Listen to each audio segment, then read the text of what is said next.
As Tom said, I'm the editor and publisher of the World Affairs Brief.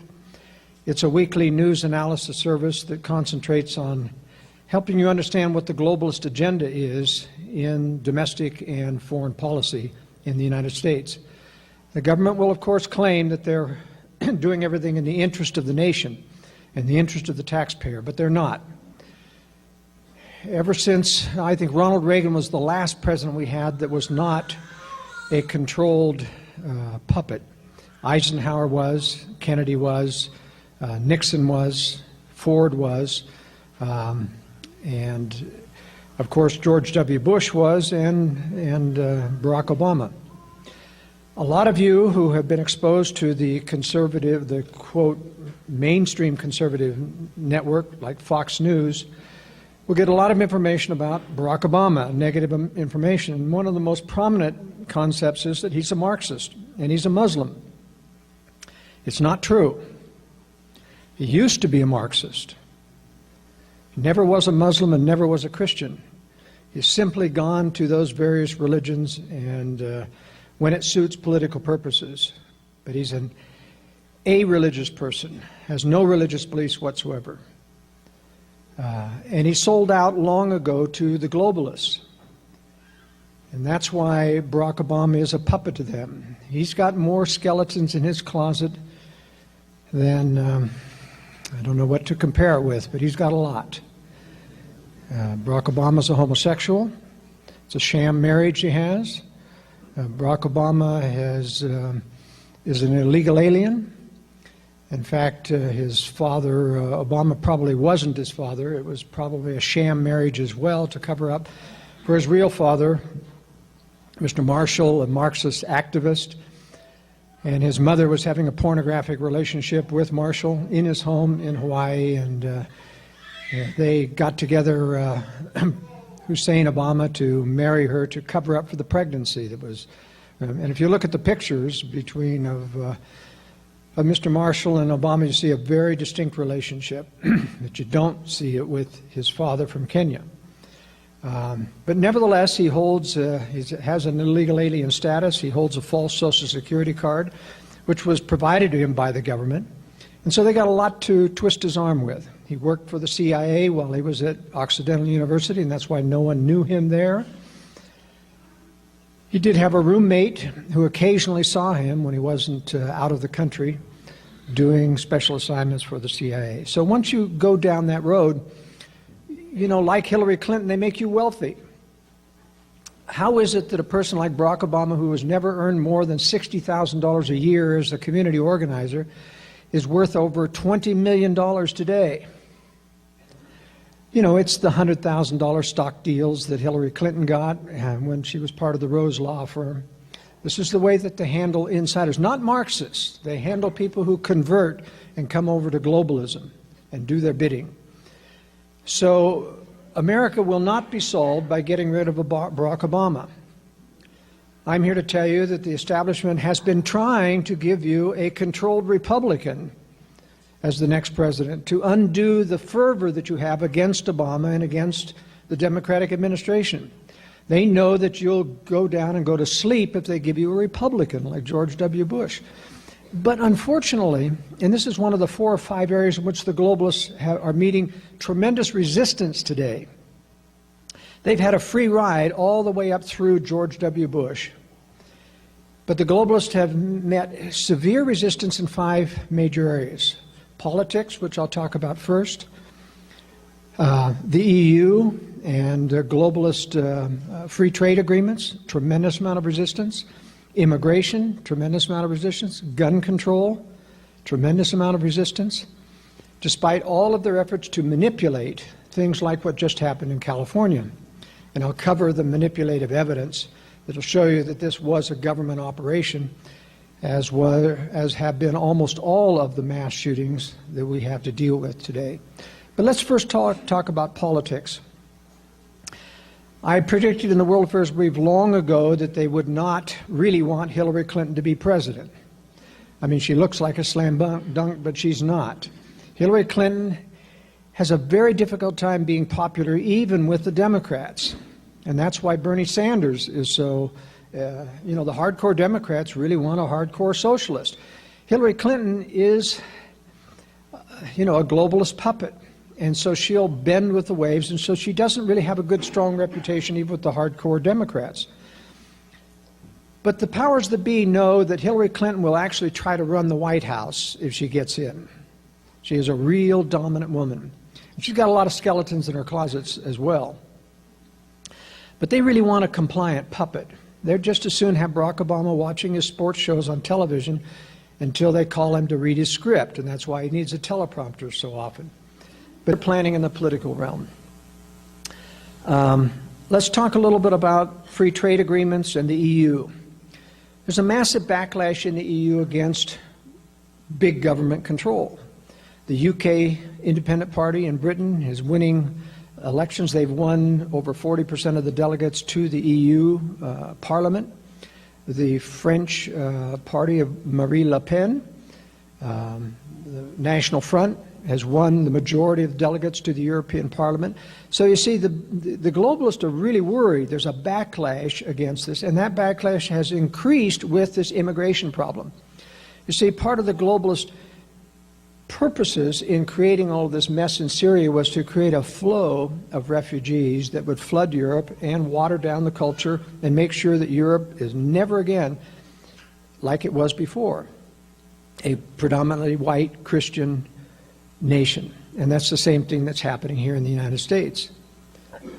And this agenda about immigration, illegal immigration, and refugees has everything to do with making sure that conservatives in any of these countries never have the ability to win an election again.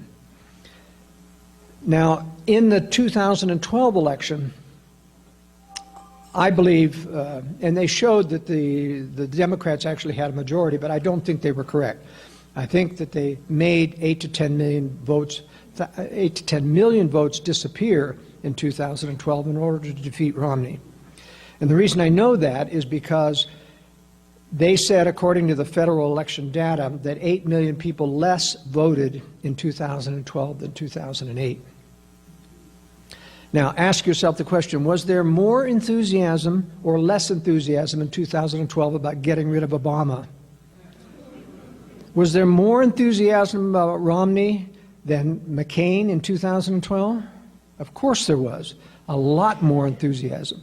So, if they say that 8 million less people voted, it can't mean that 8 million less people voted. It means they made that many votes disappear, at least that many votes disappear, in order to defeat him. And remember, 2012 was the first year that all the state votes were tallied at the federal level.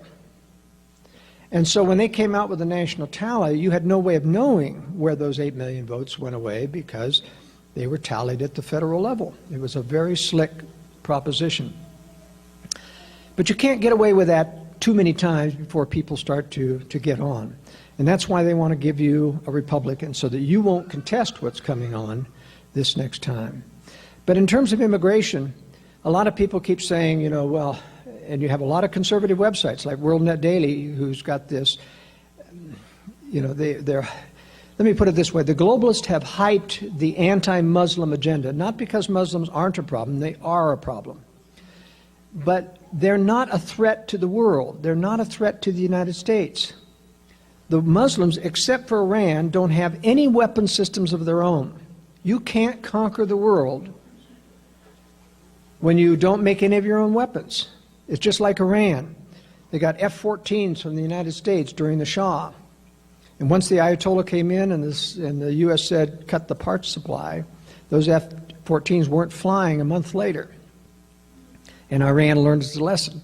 That's why the globalists are trying to take down Iran. You know, they give North Korea a free ride. No sanctions on North Korea. Nothing's happened. No military option on the table. No regime change required. It's the most tyrannical regime in all the world. So it's a living prison camp. Iran, a fairly civilized nation, we've got on the chopping block constantly since 2006. 3 aircraft carrier groups off of Iran threatening them with destruction. Why? Because Iran's the only Muslim country that's threatening to develop all of their own indigenous weapon systems. Missiles, rockets, tanks, airplanes, drones. They've got all that stuff in production. That's why the sanctions. That's why you got to cut off Iran. And so why Syria? Why is Syria under the target? Because Israel was assigned as early as 2004 to take out Iran, or at least to start the war with Iran. The theory was, you target Iran's nuclear program, they will retaliate against Israel and against all the American troops in there. That will give us, the United States, an excuse to blast Iran to smithereens. We don't intend to occupy Iran, just destroy all of their military and civilian infrastructure, bring them to the dark ages, and then they'll be out of the picture. And that's what the U.S. was planning. But Israel says, look, we've got Syria right on our border, and Syria has thousands of Scud missiles with chemical weapons. They send a volley over towards Tel Aviv, and our Iron Dome can't possibly shoot down that many missiles. So you take Syria out, or we won't attack Iran. And so 3 years ago, the United States was ready to take out Syria. Remember that no-fly zone? It wasn't a no-fly zone. It's like Libya's no-fly zone. Got cruise missiles coming in all the time. That's not a no-fly zone. That's an excuse, a cover for an illicit attack operation. We had special forces in there. We had Tomahawks. We had all kinds of... in fact, we blasted the city of Sirte with 20,000 inhabitants, killed almost everyone. And we're talking about Russian casualties in Syria? Come on. You know, we are the greatest hypocrite in the world in terms of civilian casualty. We did all that in Libya. And what's Libya today? It's a basket case full of armed jihadists, total civil war, and we created it. We're responsible for that. All in the name of what? Democracy? And so we had this 3 years ago, this no-fly zone set up, and of course the media knew exactly what the U.S. was up to. And so John Kerry steps before the London press conference and starts talking about how Assad's got to step down and we're going to, take him out. And a reporter says, it's very obvious to us that you're going to do an invasion and, with air power in Syria. Is there anything that Assad can do to stop this? Is there anything that he can do? And Kerry just off the top of his head, oh yeah, they could give up their chemical weapons and we wouldn't attack. And the next day, Syria says, we accept. And Kerry got the biggest tongue lashing of his life when he stepped off that stage. You fool, you just ruined our agenda. You gave them an out. So the U.S. spent the next 3 months trying to prove that Assad was cheating on the weapons, the chemical weapons disarmament. UN comes in and says, nope, they're not cheating. All false accusations. And so the U.S. was stuck. No, we're not stuck. Globalists don't take no for an answer. So what they did is they went in, they were using Libyan arms and jihadists and shipping everyone in from all parts of the world where they had created unrest against the United States and started to build them up and arm them in Syria as Syrian rebels. It's not a civil war in Syria, by the way. This is an outside foreign intervention. Almost 80% of the soldiers in all of the rebel groups, including ISIS, are foreigners. And this is not a civil war. And Assad is not a bad guy. His father was. Hafez Assad was a bad guy. He was working with the Soviets. He was working with the CIA. He had torture chambers and rooms and other things. But his son he sent off to Europe to become a mild-mannered medical doctor. And he is just that. He's not a tyrant. He's trying to do his best to hold the country together. He has inherited a system that does have some corruption in it. But generally speaking, he's trying to do what is right. But he has to go because the Israelis demanded that Syria be defanged before they will attack Iran. By the way, that's the whole reason for the nuclear agreement. That came about at the same time as the chemical weapons. All of a sudden, the U.S. goes to Iran and says, hey, let's make a deal. And Iran says, what? After trying to attack us for the last week, you want to offer us a deal? Yeah, let's have a nuclear deal, and you won't have to give up any of your centrifuge. You won't have to give up any of your enriched uranium. Let's just make a deal that in the future you won't do any more. And Iran says, and you lift the sanctions? Oh yeah, we'll lift all the sanctions. So they start the negotiations. And then the U.S., after the first round, announces to the press, Iran has agreed to give up 50% of their centrifuges and 30% of their enriched uranium and don't do this. And the Iranians said, wait a minute, we didn't agree to any of that. And the U.S. said, oh yes, you did. And the Iranians said, we have the recordings. They were tape recording all these negotiations. And the Iranians were right. The U.S. just simply upped the ante, invented out a full, and pushed the Iranians, after inducing them into the process, then raised the bar. And they did that a second time in the second stage of the negotiation. And they did it a third time. They even added conventional disarmament to the nuclear agreement. How many missiles they could have, how many tests of this and that they could have, how many tanks they could have. What's that got to do with the nuclear agreement? You see, the U.S. was pushing them because they knew Iran was desperate to have the sanctions removed. And so they kept pushing them and say, how much will they take? And the Iranians kept taking and taking. And finally, they had this deal finalized, right? Wrong. The Iranians didn't sign. When the Congress held hearings about the Iranian nuclear deal, the administration gave them the documents, and there are no signatures on them. Iran didn't sign. And so the head of the committee goes to the State Department and says, why are there no signatures? Iran didn't sign. And why are your signatures on it? We didn't sign either because Iran didn't sign. Well, so what are we holding hearings for? This isn't in vogue. And the U.S. says, oh, yes, it is. It's a gentleman's agreement. Now, this is a big, fat trap, ladies and gentlemen. First of all, the U.S. entered into this negotiation with Iran specifically to have an excuse to stand down their aircraft carriers, because remember, they couldn't attack now because Israel's demanding to get rid of Syria first, and that was on hold because of the chemical weapons agreement. So you've got to put Iran on hold, and that's what they did. You have a nuclear agreement, but it's a trap. There are so many details in there that Iran must violate and will violate, and the U.S. knows it will violate. And they have an automatic attack clause in the agreement. It becomes part of a UN resolution that says if Iran violates any of this, there's an automatic agreement that the UN will allow the U.S. to attack. So you see, it's a big fat trap. It's not about peace at all. I mean, this is how deceptive all of this is. Did you read about any of this in the news? Well, you may have read about the fact that there was no signatures on it. That did make some of the mainstream news, but this is a massive deception. It shows just how evil this government is that we're dealing with. And so that was the nuclear agreement. But because of the chemical weapons agreement, the U.S. was stuck in the water. But as I said, globalists don't take no for an answer. So what did they do? They went through their Israeli agents. The Israeli Mossad runs hundreds of Israeli Arabs as spies and leaders within the Arab movement. They infiltrate everything. The Israelis can't do it. Believe it or not, I was over in Israel and I said, and my guide was telling me, well, he's a Jew and he's an Arab and he's in this type of area. And I said, how can you tell? They all look the same to me. Oh, we can tell. And believe me, they can tell. They can tell every nuance of facial feature and coloration of the skin of what kind of Arab and what kind of Jew. So the Jews themselves can't go in and infiltrate Jordan and Iraq and others, but their Israeli Arabs can and have done that.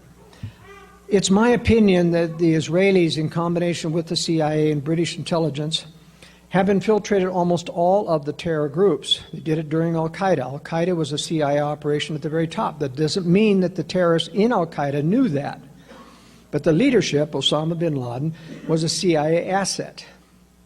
That's why he showed up in the American hospital in Dubai just before 9/11 and met with the CIA station chief. He was an agent working for the CIA. He did not do 9/11. 9/11 was a U.S. government operation from beginning to end. Now, and so was Al-Qaeda. But once you start doing a phony war on terror, everybody and their dog wants to become part of the big terror organization. So the U.S. was really getting fed up with everybody claiming to be Al-Qaeda. And nobody was, no matter what the U.S. did in the war on terror, Al-Qaeda just kept growing and growing. And so the American people got apathetic about winning the war on terror.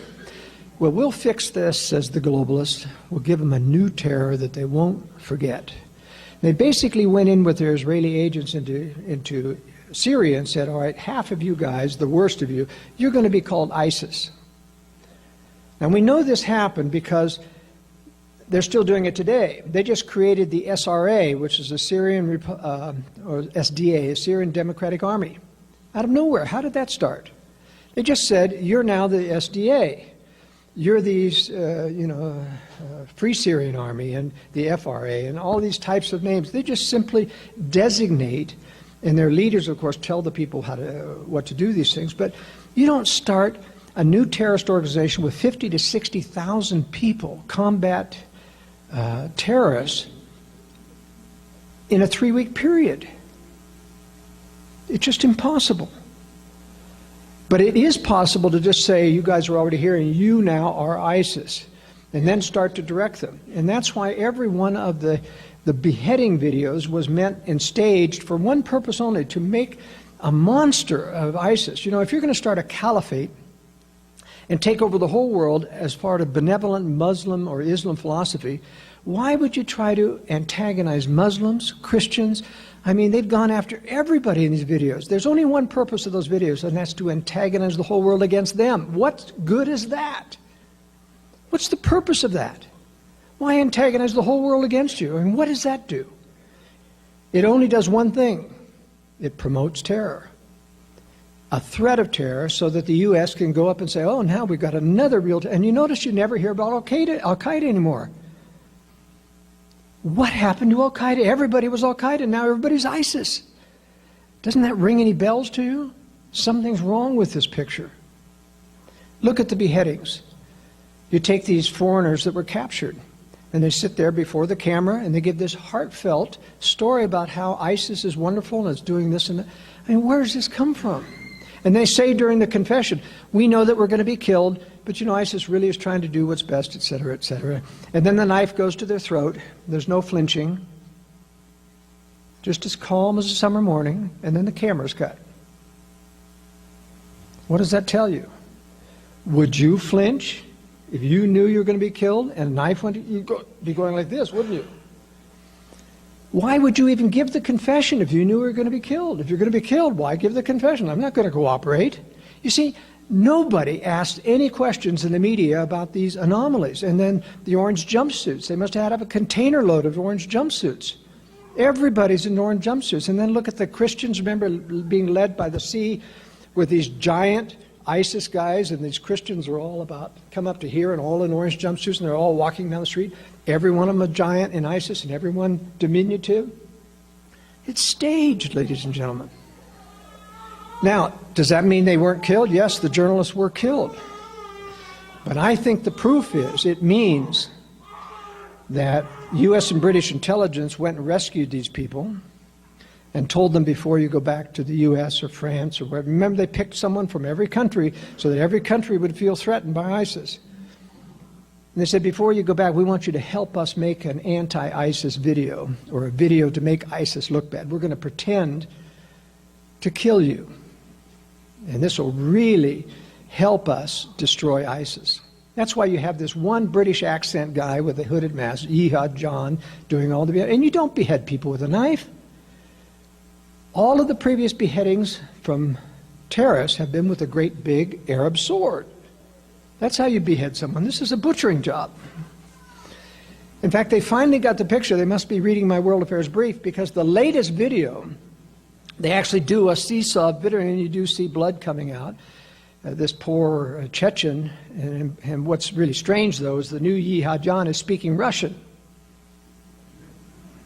I mean, nobody's asking any questions. Where does the ISIS people learn to speak Russian fluently? I mean, this is a setup, ladies and gentlemen. The Russians said, we don't know who this guy is. They took some Russian, captured him some way, and they did butcher him, but they actually showed the cutting for the first time. Well, I could tell you more, but let me tell you some of the other best proof that ISIS is a U.S. creation, and that is from a military standpoint. I'm a former military fighter attack pilot, and I'll tell you, our Navy pilots up there are really fed up with the U.S. government in the war on ISIS. They have said, and I've read their reports, that whenever we try to get permission to hit tanks or major concentration of troops, it takes almost an hour to get permission from Central Command, and they're up there flying in their airplane, and they have what's called bingo fuel. Bingo fuel means you get to a certain level and you've got to go back to base, or you're going to run out before you get there. So when you're bingo fuel, you've got to go. And he said almost every time that permission comes just about the time we're bingo fuel. and we have to turn around and can't do the mission. I compiled a list in today's World Affairs Brief of the targets that the U.S. just said we did. They got a bulldozer. They got one ISIS soldier out in the open, and they bragged about this in their center. You know, they give a briefing on what they have. And they got some underground defensive position without telling what that was. It probably could have been a trench line or something. They put a bomb on it. I mean, that really is going to stop ISIS, isn't it? That's the kind of thing that we're dealing with, is that we, you know, and the pilots aren't responsible for this. They're given a particular target. Now, of course, after the Paris attacks, which also have a lot of implications of false flag or phony government operations, which I'll get to in a minute. But of course, France said, we're going to join the war on terror now. They also got their version of the Patriot Act without even passing a law. They basically can arrest anybody without a warrant, unconditional surveillance of everybody. It was just issued by decree because of the Paris attacks. That was their 9/11. And part of the reasons for doing that, you know, 9/11 gave the U.S. the excuse to go rampaging through the world. The Paris attacks, Charlie Hebdo didn't do it, so the big Paris attack later did, and suddenly all of Europe lays down and says, do whatever it takes. So the French Air Force goes in and attacks ISIS the next day. Well, how do you get on target and devise what your targets are and go into combat within a day? You don't. This takes months of planning to decide where the targets are. And then you find out, oh yeah, the U.S. gave us all the targets and we, you know, went in upon U.S. direction. So you're going to get a bulldozer and you're going to get a defensive position and a lone ISIS soldier here and there. And then we find out that the U.S. has been warning ISIS in advance of their attacks. When the Russians at the G20 mission, Putin comes out with satellite photos saying, look at this. Today at the Turkish border, here were 200 trucks lined up the Turkish border, oil tankers ready to go across the border. And here's the satellite photo showing them going across the border. Why isn't the U.S. taking those tankers out? That's the big income stream. And so the next day, the U.S. attacks a group of tanker trucks. But before they did so, they dropped a leaflet that says, we are going to attack in 45 minutes. We suggest that you leave your trucks so that you don't get killed. Because we're concerned about civilian casualties. Did they throw any of those leaflets down before drone strikes in Afghanistan, in Abbottabad, and other places of land? No, sir. What a phony excuse that we're concerned about. They were saving ISIS to make sure that nobody got killed. And that's the last time the U.S. bombed any oil trucks. Russians embarrass them, we go bomb because we're embarrassed, and then we don't do it again because we're concerned about civilian casualties. I mean, this war is a joke, ladies and gentlemen. And that's why under a year and a half of U.S. attacks on ISIS, ISIS just kept growing. Here's other evidence. As ISIS was moving into Iraq for this major attack, the Iraqis saw it coming. They were on the telephone with the White House saying, look, there's weapons depots out here, there's tank formations, we need air power to come in and hit them. Barack Obama and the National Security Council said, no, we're not going to get involved again in Iraq. So who was responsible for ISIS taking half of Iraq? The U.S. was. They could have stopped it. When they took Mosul, and remember, of course, they blame it on the Iraqi troops, who the U.S. trained at great military expense. The Iraqi troops fled for their lives, leaving behind all the American equipment. Well, ISIS had a big parade down the main highway coming out of Mosul with all these tanks and Humvees and Toyota Hilux pickups, which they got from the United States, by the way. And the U.S. has satellite reconnaissance constantly going on. You know, they have jets that were supposed to be giving direct air support. Do you think our Navy fighter pilots were ever tasked to hit that column of troops that could have got ISIS in one full thing? Not a single attack. Nothing. The Iraqi parliament also produced videos from their own soldiers of U.S. helicopters resupplying ISIS on the other side of the front. And then there's a video of the 75 or so Toyota Hilux pickup trucks coming down the highway with an Apache helicopter shadowing them below, not attacking them. What does that tell you? That's all very, very powerful evidence that the United States is protecting ISIS while pretending to attack ISIS. And that's why, and this is one of the other setbacks, probably the biggest of the list that I gave you, setbacks of globalism, the Russians, and I don't know why it took them so long, decided, hey, we can play this game too. we know the U.S. is faking their war on ISIS, so we're going to use the excuse of attacking terror, and we're going to go in there and save Assad. And that's exactly what they did. 2 months ago, Russia intervened, 30-some-odd fighters, and now they're up to 60 with a second base. And they have really turned the war around against the American-backed rebels. Aleppo is now under siege. Aleppo is the biggest city, or was the biggest city in Syria, and was completely decimated by ISIS. And now they're taking it back. And they're having a tough battle because without Russian troops on the ground, they've got Hezbollah troops, they've got Iranian troops, and they've got the Syrian army, battle-hardened Syrian army. But the U.S. has given thousands of TOW missiles to the Syrian rebels. And these are wire-guided missiles, ladies and gentlemen, and these are extremely accurate. I mean, you sit there and launch a TOW missile at a tank, you have an optical viewfinder, you just guide it to the tank. There's just no misses. They used a TOW missile to shoot down, and this is a war crime, to shoot down the Russian helicopter and went in to rescue the pilot of the Su-24 that was shot down by Turkey. And let me tell you the real reason why Turkey shot that airplane down. Russia had let Iraq fall just prior to Desert Storm because they figured, you know, we can learn and gain a lot more information by eavesdropping on U.S. military operations by letting Iraq fall than we could by defending Iraq. And that's what they did. Because the U.S. comes in, our standard military procedure, we use electronic jamming aircraft to jam all of their SAM, surface-to-air missile sites, something they didn't do for us in Vietnam. You know, basically they said you can't even target those SAM sites. You know, you have these big telephone poles being shot at you, and that's what they look like, a telephone pole with a fire on the end of it coming up. And we weren't allowed to stop. You weren't even allowed to arm your weapons until those missiles were on their way. I mean, that's how much we were required in the military to fight with our hands tied behind our back in Vietnam. But we went all out in Desert Storm. We had all the electronic jamming aircraft, and none of that SAM missile sites were able to touch our aircraft. We didn't have any, you know, we had dogfights and we shot them down. It was just a turkey shoot.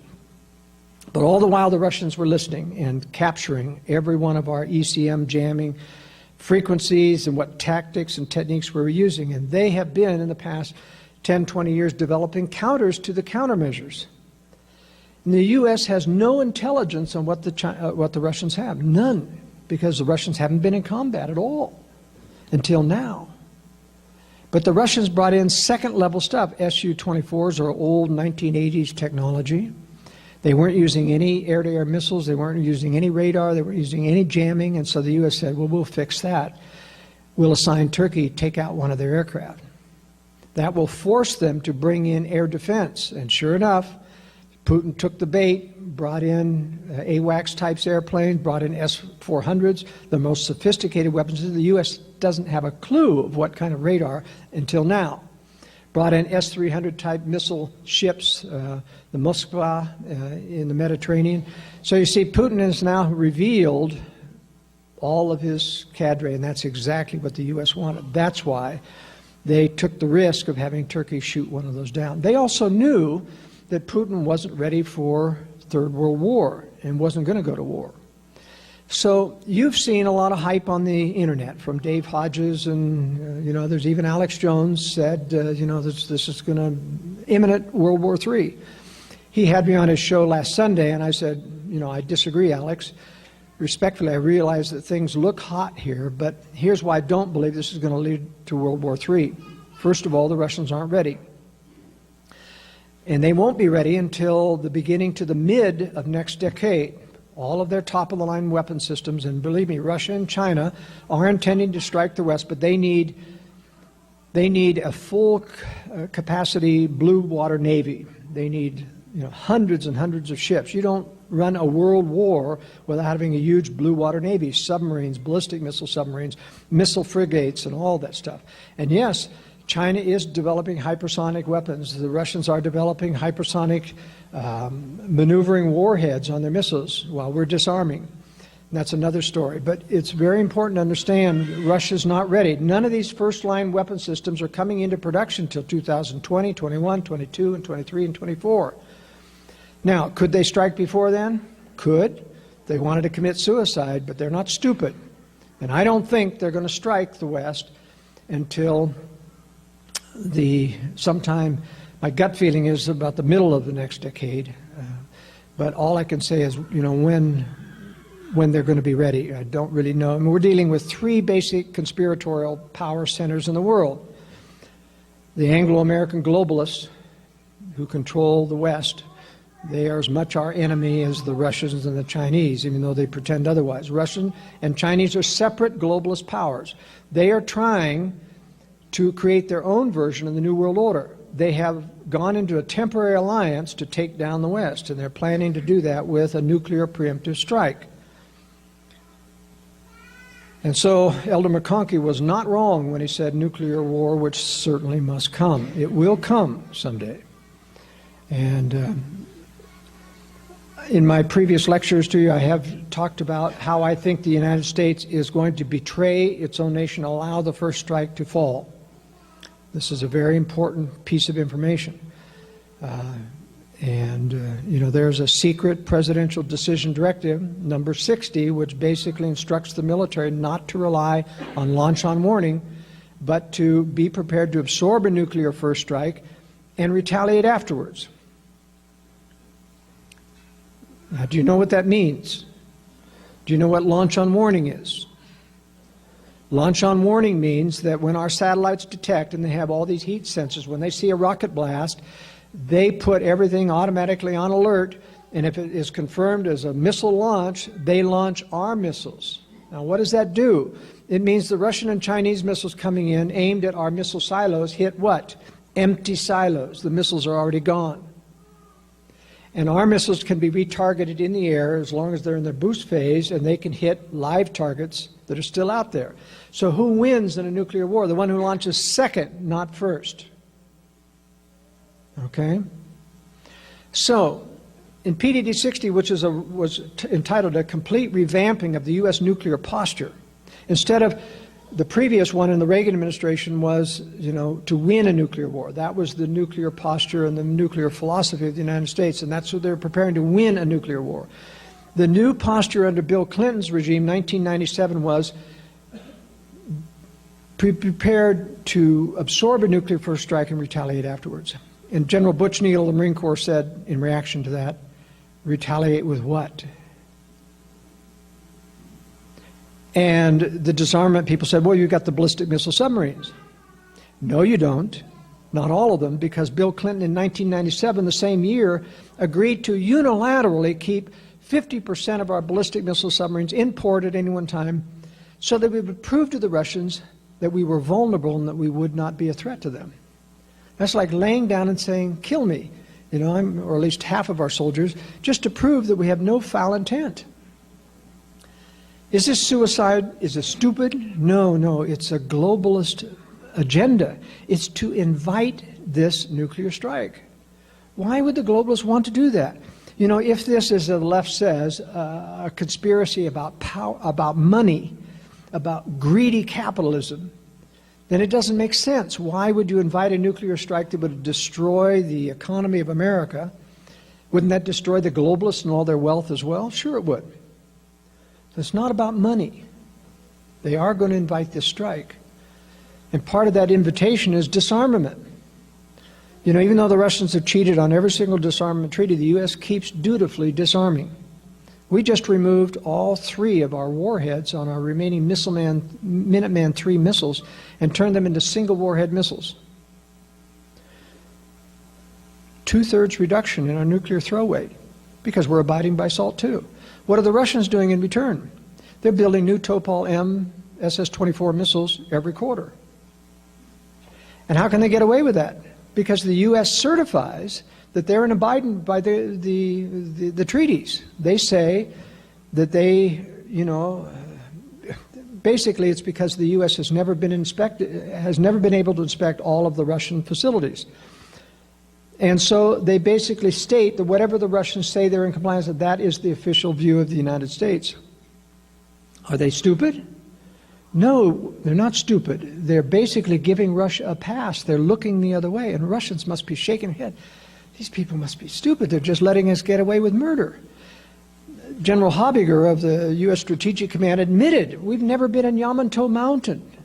Yamato Mountain is the secret underground bunker in the Ural Mountains, as big as the Washington, D.C. metro area underground.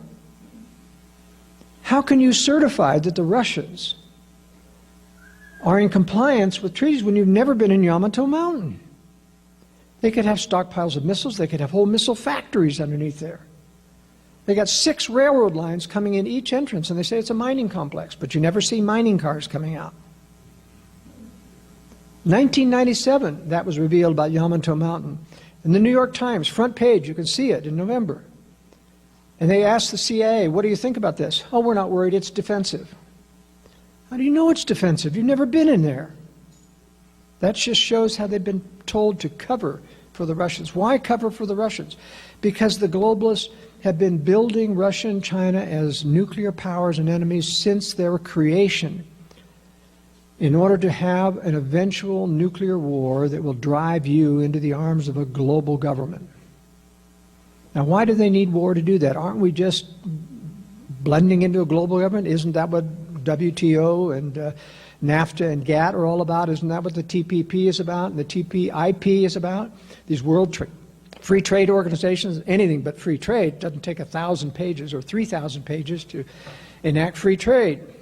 These are mini globalist organizations that yield sovereignty.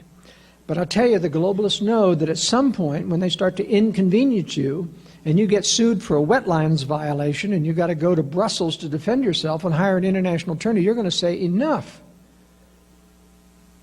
That's why they know they'll have to give you a war to force you into this. Helmut Kohl in 1997, that was a good year for the globalists, said that as much at the Maastricht Treaty negotiations. They were wrangling among themselves about sovereignty and the problems of the EU and globalism and giving too much power to the EU. And Helmut Kohl got up in a speech and said, look, you people need to understand the only alternative to this European Union is war. And everybody looked at them and says, what does he mean, war? There's no sentiment for war. The Germans and Russians, there's no sentiment for war.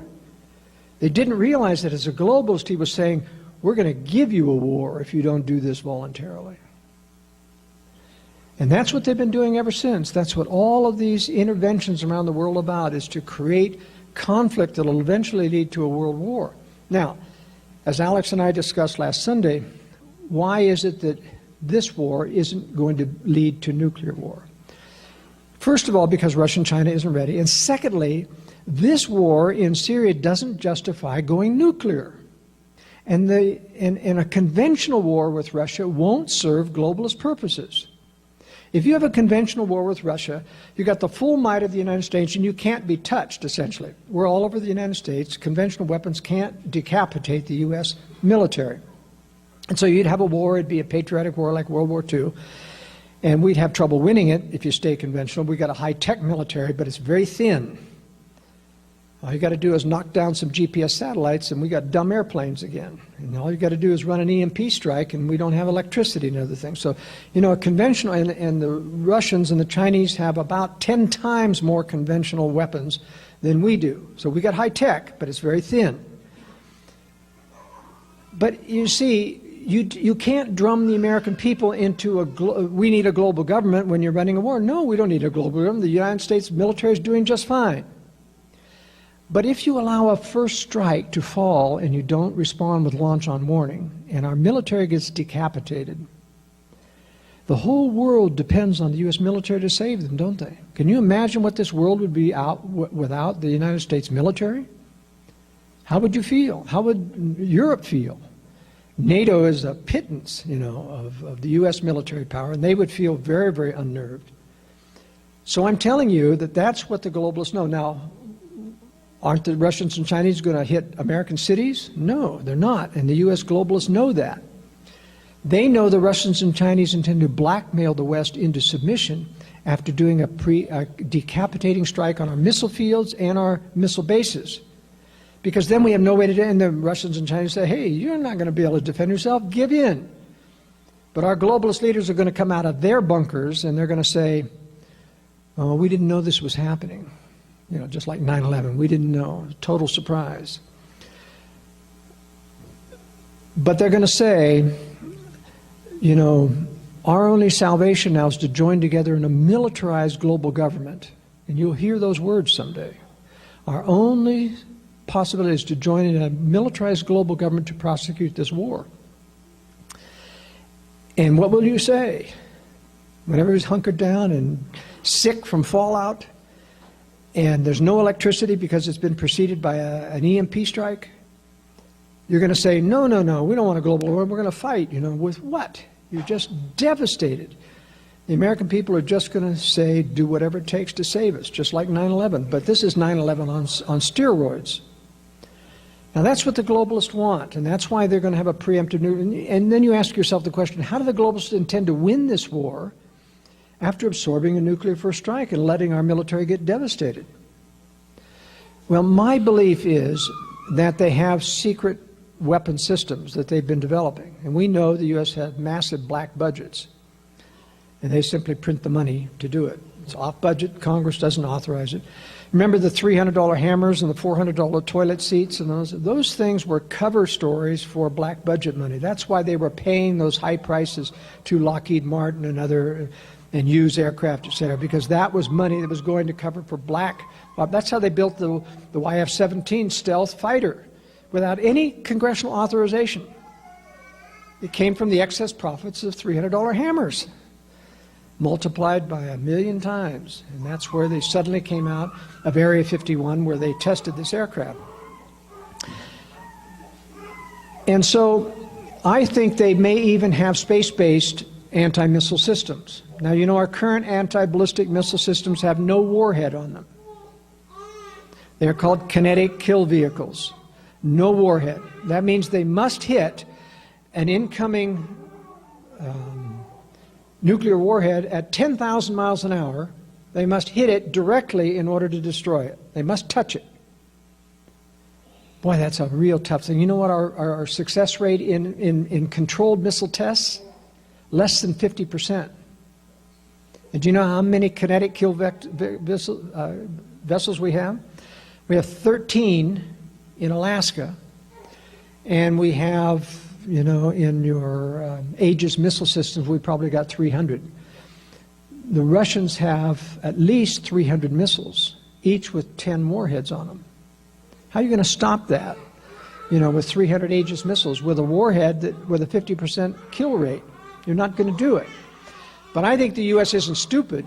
I think the U.S. has other secret weapon systems they'll use, not to protect us from that first strike, but once the first strike falls, they'll bring out those weapons to keep any further attacks from occurring while they regroup. And they may have many other secret weapon systems that we're not yet familiar with. In other words, they're not going to protect you because they want you to be panicked. That's why FEMA is preparing for nuclear war. That's why our government is preparing new bunkers all over the Washington, D.C. area, deep underground.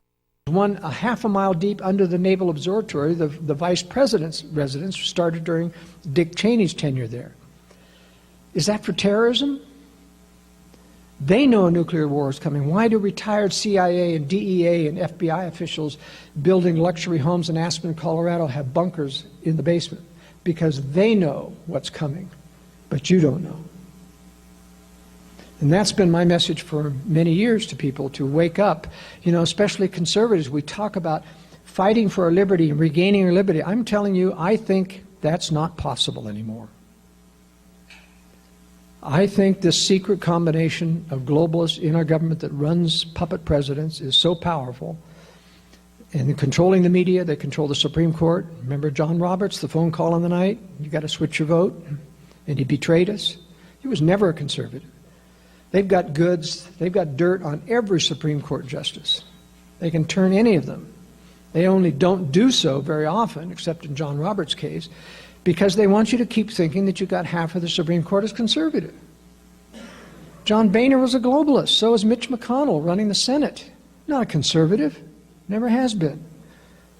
You've got to learn to see through those things. But I'm saying the secret combinations and power of this government, I don't think can be turned around. as I've said before, even if Ron Paul got elected, who cannot be bought, if he got elected president and instructed the NSA to surveil Henry Kissinger and Brent Scowcroft and Sandy Berger and all of these globalists, et cetera, and David Rockefeller, and said, I want the goods on these people, and then discuss, I need evidence to prosecute, and you need evidence. We have a nation of laws. The NSA would come back and say, there's nothing on them. Well, Ron Paul would say, I know there's got to be something. Is he going to go down there and run the surveillance equipment? You see, it's not possible. And even if you got the evidence, they control the courts. They would dismiss it, obtained illegally. Throw it out. What do you do? Look at how they overturned marriage and instituted gay marriage, and just by the flick of it, nobody resisted. We don't have any governors, even the two most conservative states in the Union, Idaho and Nevada, who have establishment governors. We don't have any governors who are willing to stand up to the feds and say no. And when Barack Obama gives the governors a message that you can't stop any of these illegal aliens coming in because once we certify they're legal, they're just like any citizen, can drive through in any state. I mean, that may be true. But you certainly can throw out of your state any of these federally funded refugee organizations that are bringing them in. You can also stop them from buying land and having government subsidized housing because you own the land. I mean, you control the land in the state. So there is something that a state can do to stop these refugees from coming in. But a governor like Herbert, who is, bowing down to the establishment, will never listen. And that's where our betrayal comes from, is from these establishment people trying to please, everyone in power. Now, gun control, as you know, has been a very important aspect of the preparation for tyranny. I don't believe that they're going to get full gun control, but they're certainly trying hard. I can tell you that almost every mass shooting, in fact, I don't know of any mass shooting that doesn't have the fingerprints of a government operation in it. You see, even the most hardened criminals never go out and spray a group of innocent people with machine guns. It just doesn't happen. Unless they've been hypnotized or put on certain drugs and induced with certain mind control techniques to go out and do that. And hypnosis is very powerful. You should never use hypnosis, even if you think it's for a beneficial cause, because when you yield yourself, which you have to yield yourself, yield your will to be able to be hypnotized, you allow Satan then to come in and plant ideas. The hypnotist may plant ideas too, but Satan can also plant visions and can plant ideas. And so you come away thinking, ooh, I've had some real experiences, but they're not real. You never give up your free will for any ethereal medical benefits that hypnosis may promise. It's just dangerous to do so. And I happen to know that the KGB and our government have worked for years with MKUltra and other mind control programs using a combination of abuse, breaking them down, giving them rewards, and then putting them on certain drugs. And they have a cocktail of drugs you wouldn't believe. They can make people act crazy. They can make people act drunk. They can, increase sexual desire. They can do all kinds of things to compromise people with these drugs that they have. And none of you know about it because it's secret. It's covered by national security. But it's very, very dangerous and very, very powerful. You look at John, who was the Planned Parenthood, Russell Deere, his mugshot, like this. He's got big bug eyes like this, and in his mugshot, and he said, this guy is spaced out. And then you look at the CNN video, and I have the links in this week's World Affairs Brief. You see the CNN televideo of his hearing, and he's talking normally, his eyes are closed normally, and he's just, you can tell this guy was on drugs when he was shooting up the Planned Parenthood outfit. He may well have been hypnotized too. The police said, oh yeah, he talked about no more baby parts, and he spit out these anti-abortion things. This guy didn't look like an ideological person at all. It sounds like me. He was hypnotized. He was pre-drilled with these statements, say these statements when you are arrested. So that you think this is, crazy. Government wouldn't do that, but they do that. The MKUltra victims have shown what they have done to them. Even children of people in the program have been put into this terrible mind-controlled situation. Mr. Holmes of the Batman shooting was also spaced out in his first hearing before the court. And the first thing the judge did was say to the psychiatrist, we need to get that psychiatrist to keep him on his meds, acknowledging that the judge knew that he was on medication. Klebold and Harris in the Columbine shooting were also on meds. And there's also what we call the third shooter in most of these mass shootings, or the fourth shooter, or the second shooter. Adam Lanza, for example, was supposedly the only shooter using an AK-40 or not an AR-15 to shoot all these little children in the school. Now, what would possess any human being to go in and mow down children in the school? It's just not possible, ladies and gentlemen, unless you've been hypnotized or drugged or a combination of both. But you also don't shoot children with an AR-15 and have the bullet stay in the body. I know. I've shot them all my military career. They go through people, and especially little children. That coroner lied when he said that all these bullets came out of these. He lied, and they control a lot of coroners because coroners have to justify certain results for cases, and they have to cover up. I believe those children were shot with handguns, and by the way, they really were shot. All this bogus stuff on the internet about staged actors and other things is just bogus. The marathon bombing really did occur. It was a government operation once again, but there were people decapitated and lost their legs and other things. If you do any research at all, you can see those people. But the point is, the cover-up that occurs is because the government has other shooters there. One boy talks to the television reporter right there and says, yeah, there was another man led away in handcuffs by the police. Now, that wasn't Adam Lanza because he was dead. So the police had and another witness saw police take a person and sit him in a patrol car with handcuffs. Never heard about him. Where is he? The police, refused. Now, why did Eric Holder come and talk to the Connecticut police and drill into them? You've got to be silent. I know a lot of you have seen things that you can't explain, but I'll tell you this is national security, and if ever you utter a word about this, and he gave threats. Why would the Attorney General of the United States come and speak in closed-door session to the Connecticut police if it wasn't to threaten them to be silent because of what they saw? You look at the Paris massacre, it has many elements of a government operation. First of all, this was not a jihadist. Every one of the suicide bombers, once they get into their background, are what? They're into bar hopping, pornography. These are not Muslims. These are not religious people. And then there were the witnesses that saw the black Mercedes come up to the restaurants and the bars and mow down people. And it said they were white. These were not Muslims. These were not Middle Eastern. They were white professionals. And you notice that the Paris police never went and said they were looking for a black Mercedes. Never said they were looking for white people. Somebody told them, no, those are some of ours or something, to get the police and the media. And the media never asked. I mean, this came out in the Daily Mail, a major tabloid in England. You can't tell me that the French newspapers and the British and the American didn't see that article that I saw. And yet nobody ever went up to the authorities in these big press conferences and said, what about the black Mercedes and the two white guys that were muscular professionals, mowing down people? Nobody. There's got to be a major conspiracy about the media. No, you don't say that. You don't say that. Look what happened in the recent terrible mass shooting in San Bernardino. None other than Carly Fiorina gets before Joe Scarborough, Morning Joe, MSNBC, and is being interviewed about how horrible this is great and tragic. And then Scarborough starts to hit on the NRA. I'm 100% rated by the NRA, but the NRA is wrong about this. We've really got to have more gun control. He's really showing his true colors. And he starts to irritate Carly Fiorina. She knows she's got to be conservative, even though she's not really that conservative. Got to be conservative, so she starts to defend gun rights, and then she points out to Joe, even your reporter this morning, when I was sitting here, talked about the ATF saying that a person bought that assault rifle on behalf of the police.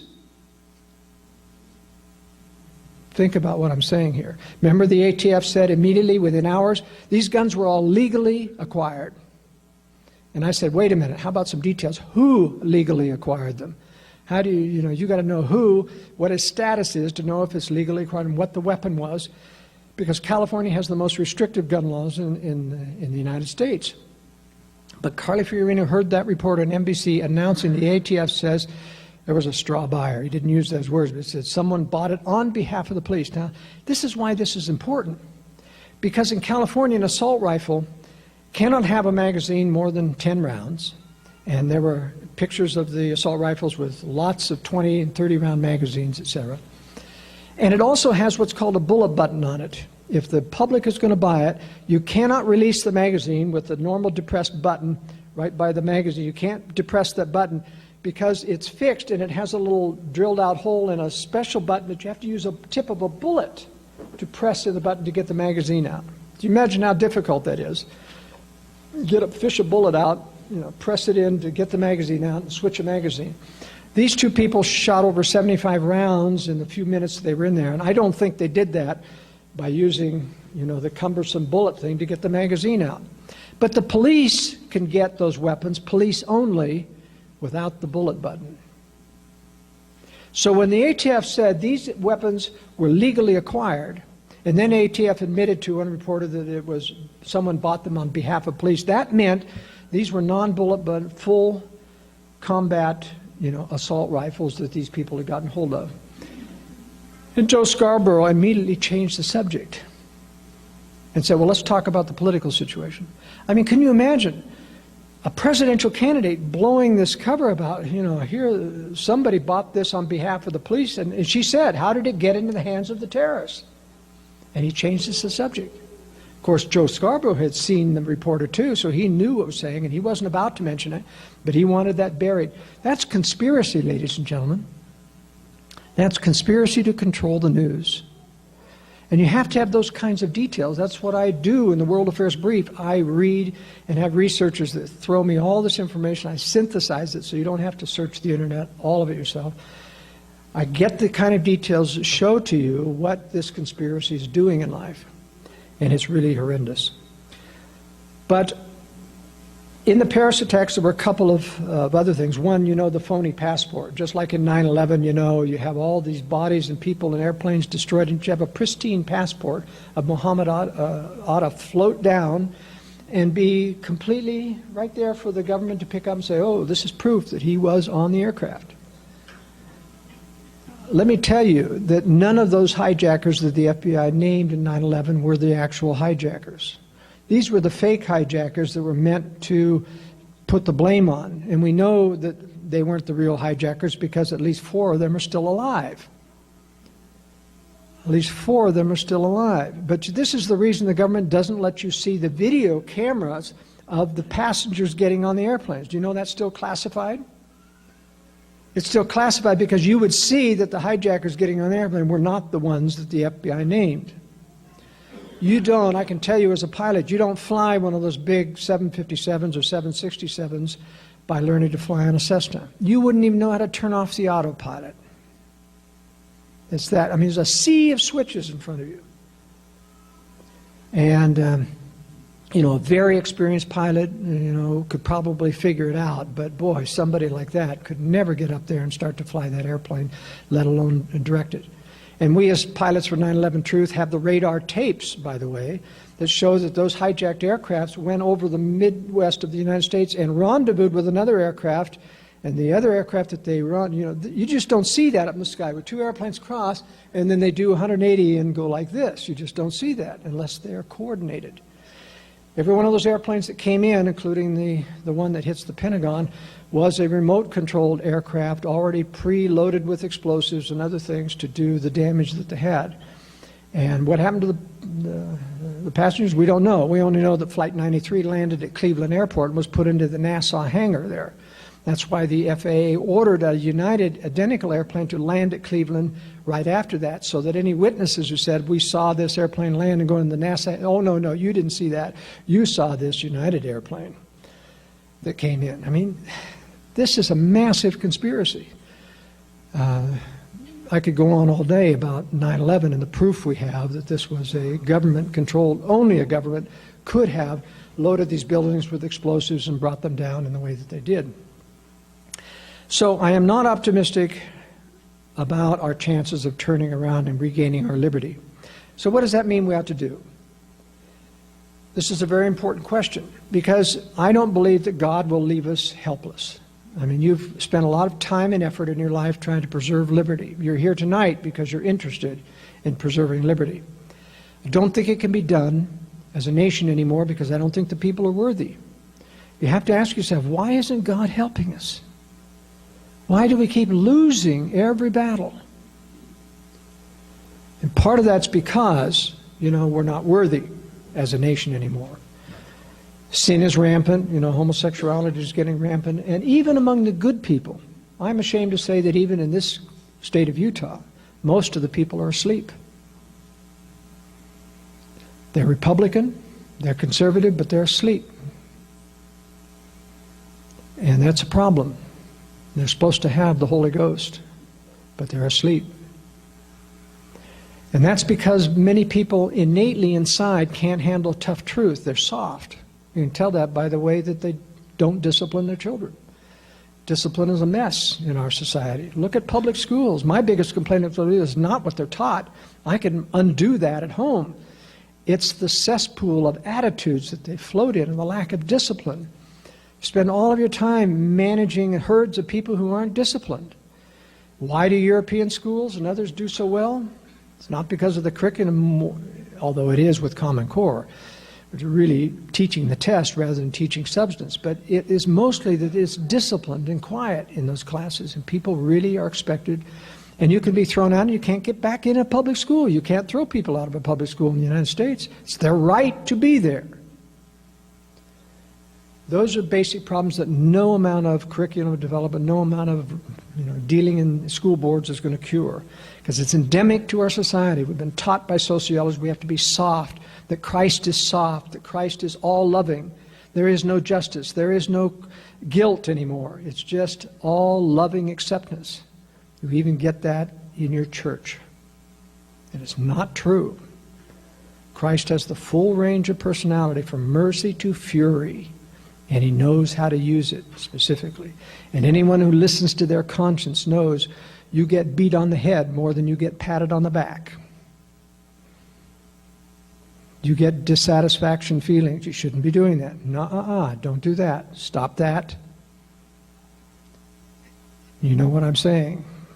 It's not all about acceptance. So it's very, very important to understand, because if we don't listen to the voice of conscience in our life, we won't hear the warning voice about these terrible things that are going to happen. And you haven't seen anything yet. If you see nuclear war descend upon this nation, even though it may not hit major cities, it will hit Air Force bases like Hill Air Force Base, because the MX missile parts and guidance systems are stored at that base, and the Soviets have to take them out. And the missile bodies themselves are out in the West Desert. And you're going to get fallout from those areas if the wind is coming from the northwest. And so even though nuclear weapons have a destructive radius of about 5 miles, and it's fairly mild at the 5-mile level, you're not going to die from the nuclear weapon, but you have to be careful of the fallout. And a lot of people, you get this information about, well, we're all going to die, so why even try? But you don't die, you just get sick, and you wish you were dead. But you need to prepare for fallout. Remember that 50% of Hiroshima and Nagasaki survived even without preparations. 50%. But they wished they were dead for 3 or 4 years, and many of them died of horrible cancers and things later on. So, let me ask you a question. How many have ever been before to one of my talks? Would you raise your hand? All right, that's a pretty good percentage. That's about 80% of the audience have heard me before. I've warned people that this nuclear war is coming. In fact, I've written books to help people prepare. Do-it-yourself books, so you don't have to hire some expensive person to do it and things. I haven't done that for my health, but because I'm really sincerely concerned that we need to prepare. And I have done what I've preached. I have a fallout shelter in more than one place.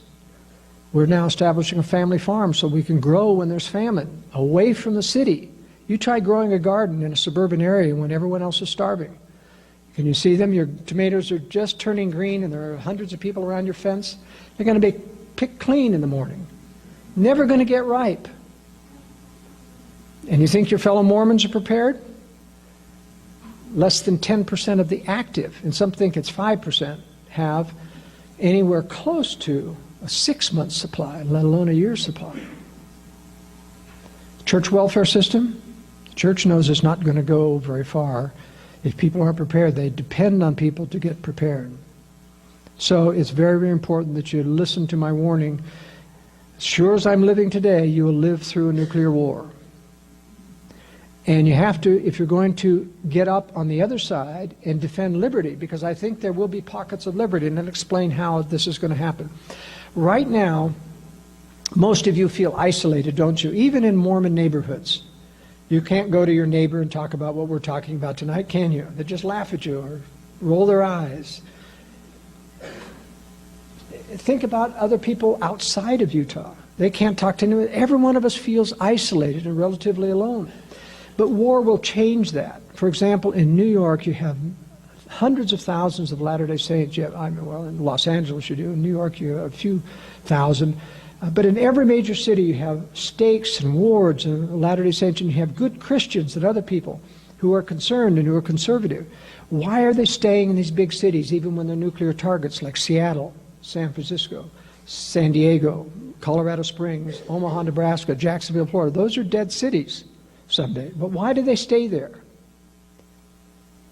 Because of the job. And I can't fault them for it. I mean, people have to make a living. You can't all move out to the country and expect to survive. But when war comes and an EMP strike precedes, that's going to wipe out all electricity. And by the way, it isn't going to happen with Iran or some rogue terrorist nation. It takes six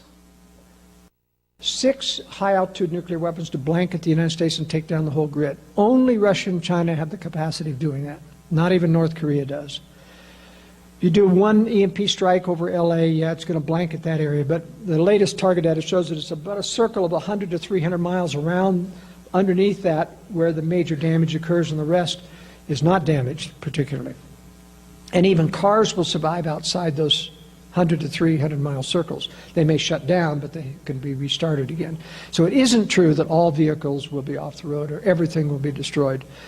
But when Russia and China attack, they will throw at least six, up in the high altitude, and it will blanket the whole grid, and the grid's going down. And it may stay down from anywhere from 6 weeks to a year, depending on what the supply of fuses that are blown and equipment that is fried and how long it takes to get that back into position. Some generators cannot even start up unless there's grid power.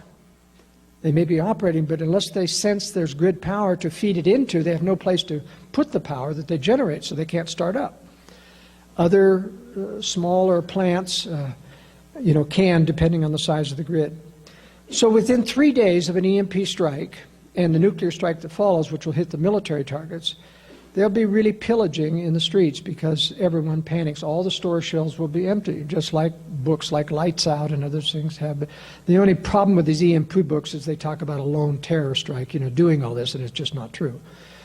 But when the Russians and Chinese decide to strike, after we've disarmed enough and laid supinely on the ground and invited their strikes and antagonized them, as we're doing, then watch out.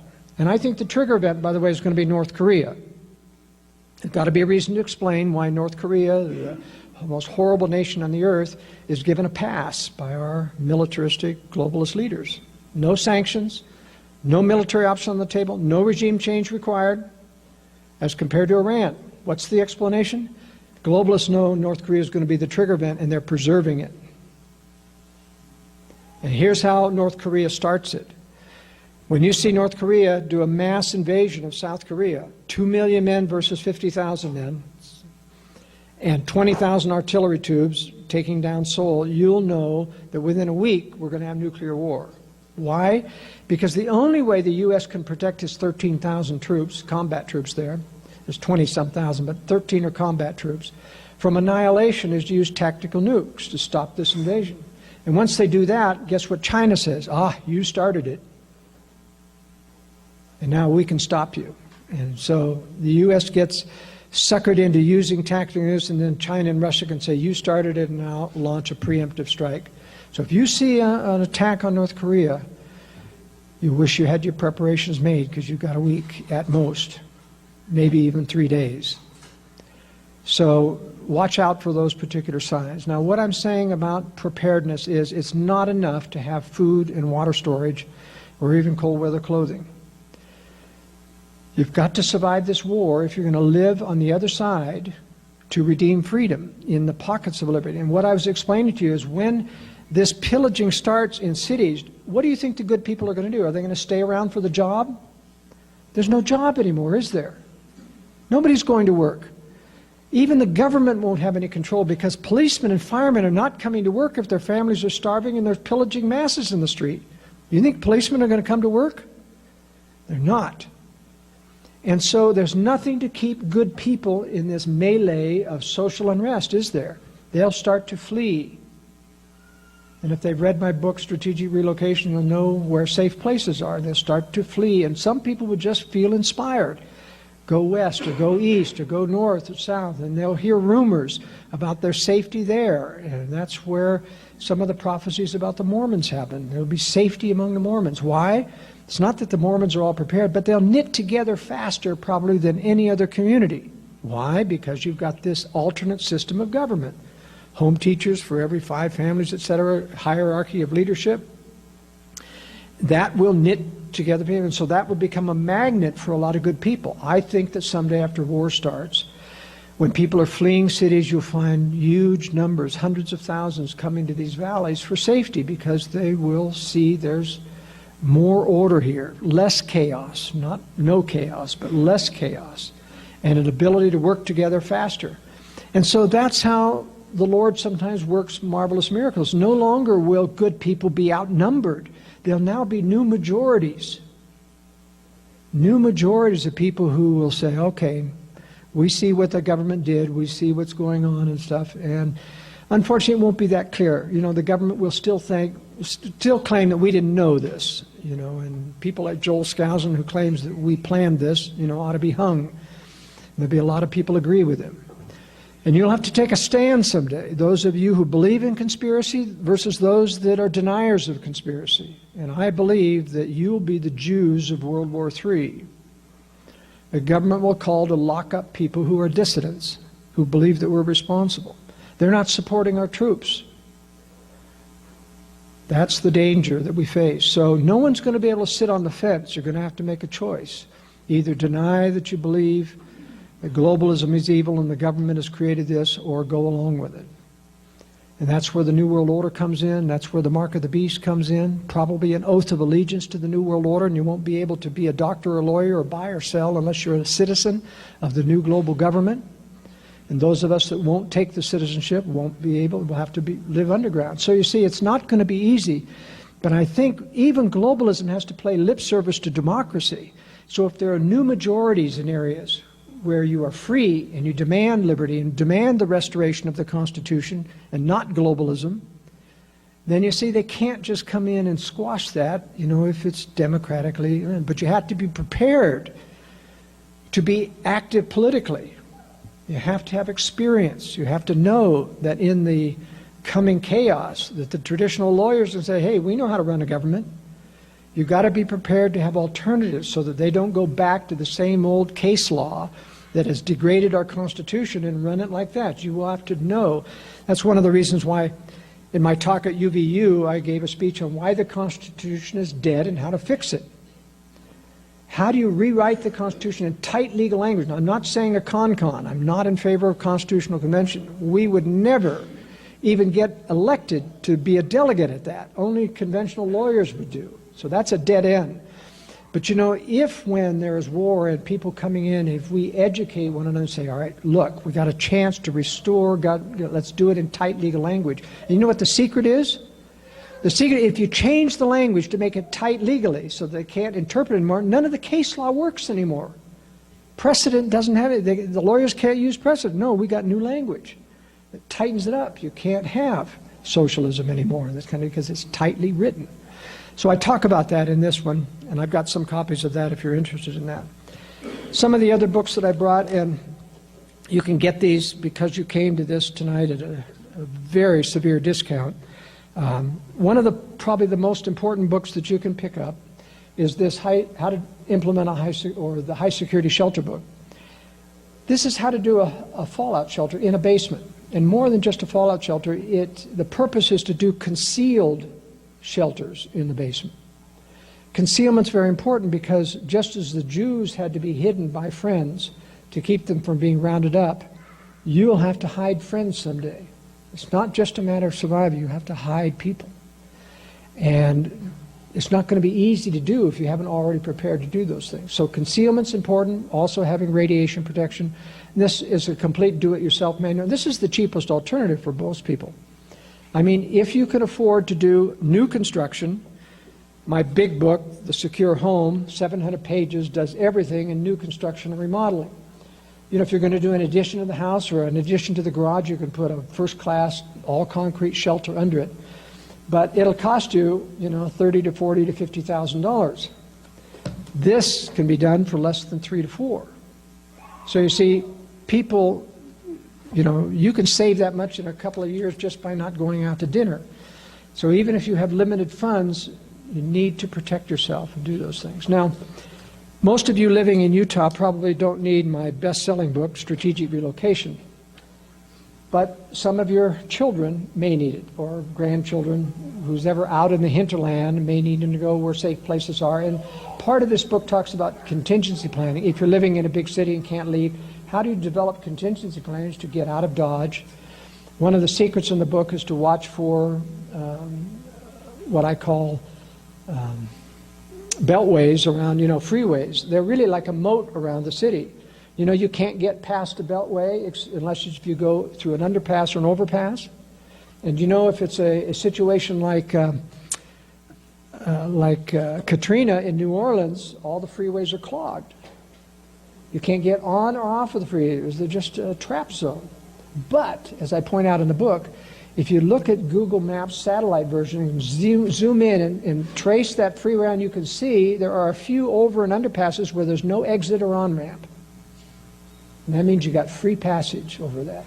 So you must plan out, teach your children to plan out. If you're going to get out of Dodge someday, amidst panic, you need to stay on the surface streets and know how to get past these freeways where there's no entrance or on-ramp because they'll be clogged. Those are the kinds of tips that I give to help people know that you can do things even if you can't afford a full retreat. But you live in one of the top 2 rated states that are highest rated states, Utah and Idaho, that I have in the book. But there are safer places than these valleys that are getting very, very crowded. And so many of you may, if you're trying to establish, like we are, a family farm in a safer area in Utah, you may want to pick up this book. So this book is normally $45, and you can get this for $30 today. High security shelter is normally $25, and that's $15. And this is normally $35, and it's $20. And then I have a 10 packs for survival. This is a storage booklet, 10 packs that are very, whether from medical to food to water to barter lists and other things. It's a really handy pan. Normally $5, but just $3. So my son Andrew, back in the corner, will have these books available, and I'll now take a few questions, if you have any. Yes, sir. Yeah, I went to your meeting in Highland about 2 years ago, and you stated that people should not join the military because they're basically running from a suicide mission because they'll just be killed in a nuclear strike. What I'm wondering is, do you anticipate a draft coming in before World War III? The question is, you know, I have spoken about not encouraging people to go into the military. And the reason is because, first of all, you're not out there serving and protecting American interests. You may think you are, but you're not. You're serving globalist interests. And you can talk to anybody over in Iraq and Iran, and they know, yep, we're not really serving, you know, the cause of liberty. Remember, the second point is your government will not protect you.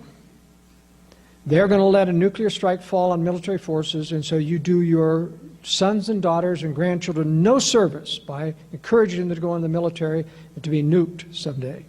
I say this with great sadness as a former military officer, but I do not trust our leaders to protect our troops, no matter what they say. So I do expect there to be a draft, but only after the war starts. I think they've got plenty of people to, especially now that they're opening combat to women. It's a death knell to morale and good order of discipline in the military to have women in tight quarters. I mean, the rape level at Navy ships and on submarines is just astronomical. And the cover-up for military officers about that in order to get this women in combat thing is just criminal. Believe me, don't let your children go into an organization that is beholden to the globalist and is filled with officers who are compromising yes men to the political system. But yes, there will be a draft, but I think only after war starts. Sir. Yeah, so clearly we're headed for a financial crisis. How does that figure into the globalist agenda?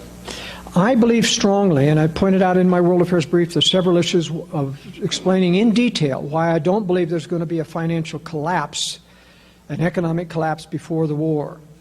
Think of it this way. The Fed has the power to continue to keep this going just like they are with judicious use of the printing press. And I mean judicious. People talk about, look, it's got to end in hyperinflation because the only thing the Fed can do is print money. True, but false. Only thing they can do is print money. But if they do it judiciously, keeping the inflation rate below 10%, it doesn't arise to hyperinflation. And you can't get hyperinflation, by the way, unless you have indexing. What's indexing? It's where your salaries get automatically increased by law to keep it. That's what happened in Germany. How do you think they had wheelbarrowfuls of 100,000 mark bills? Could you have wheelbarrowfuls of $100 bills? No, because you don't have a means. They had in Germany, by mandate, everyone's salary gets increased with the rate of inflation, and that's the way it goes to the moon. Without indexing, you can't get there. You get stagflation, meaning inflation goes to 20% and suddenly you can't buy, you can't drive because you can't afford gas. You stop buying and the economy, what, comes down. Doesn't keep going to hyperinflation. Stagflation stops hyperinflation when you don't have indexing. So those are the types of things I explained. The yen or the yuan being received as a yuan or an IMF SDR currency is not going to collapse the dollar. It's not going to make any difference at all to the dollar because nobody trusts the yuan. No one's going to jump to the yuan. You don't know how much they're printing. At least we know how much the Fed is printing, but we don't know how much the Chinese are. So think of it this way. What better way for the globalist to save themselves is to wait till war comes, because war will bring a collapse. Then you've got an excuse to have a new world currency, because you've got to have a world government before you get a world currency, right? Otherwise, who's going to run the world currency? The Fed?